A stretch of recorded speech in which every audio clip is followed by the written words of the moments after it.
अस्सलामुअलैकुम। हम बनाने जा रहे हैं कंडेंस मिल्क। ये है तकरीबन आधा किलो हमारे पास फ्रेश फुल क्रीम दूध है और ये है एक प्याली चीनी से थोड़ी सी कम है, तकरीबन एक पाव के करीब ये चीनी है। बस ये दो चीज़ें जिनसे हमें कंडेंस मिल्क बनाना है। चलें, अब हमने ये नॉन स्टिक पैन है, इसके अंदर हम अपना ये जो दूध है इसको हम डाल देते हैं और उबाल आने तक इसको पकाएंगे। जब उबाल आ जाएगा फिर हम इसमें शुगर ऐड करेंगे।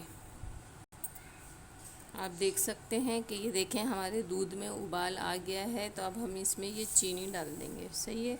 और इसको जब तक चलाएंगे जब तक ये घुल नहीं जाती, दूध के अंदर मेल्ट ना हो जाए, उस वक्त तक चलाएंगे बिल्कुल लो फ्लेम पे।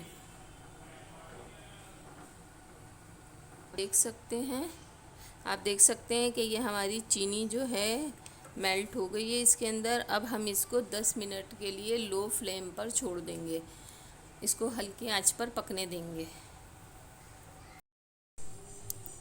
आप देख सकते हैं इसको हमें पकाते हुए 10 मिनट हो गए हैं और अभी हमें इसको 10 मिनट और मीडियम फ्लेम पे पकाना है। देखें अब इसका कलर भी चेंज हो रहा है, थोड़ा थोड़ा गाढ़ा भी हो रहा है, लेकिन अभी इसको पकते हुए तकरीबन 20 मिनट हो गए। हमें इसको अभी और पकाना है, थोड़ी देर और पकाना है कि इसमें थोड़ा सा, जब हम आपको दिखाएंगे कि हमें कितनी कंसिस्टेंसी रखनी है। अब आप देखें ये हमारा तकरीबन ऑलमोस्ट तैयार हो चुका है। अब हम इसे थोड़ी सी देर पकाएंगे। हमें इसको बहुत ज़्यादा नहीं पकाना है, बहुत ज़्यादा गाढ़ा नहीं करना है। हम आपको बताएंगे कि हमें इसकी कितनी कंसिस्टेंसी रखनी है। देख सकते हैं हमने इतनी कंसिस्टेंसी रखी है। बस अब हम इसका चूल्हा बंद करते हैं और इसको हम डिश आउट करते हैं।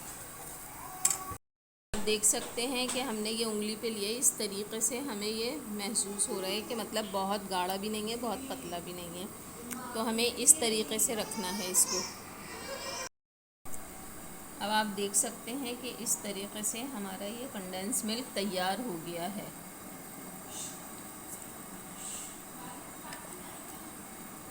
आप बनाइएगा ज़रूर, जल्दी से जाएं, बनाएं, फिर हमें बताएं कैसा लगा आपको ये कंडेंस मिल्क। हमें ज़रूर बताइएगा, हमारे चैनल को सब्सक्राइब कीजिएगा। फिर हम आपसे मिलते हैं इंशाल्लाह नई रेसिपी के साथ।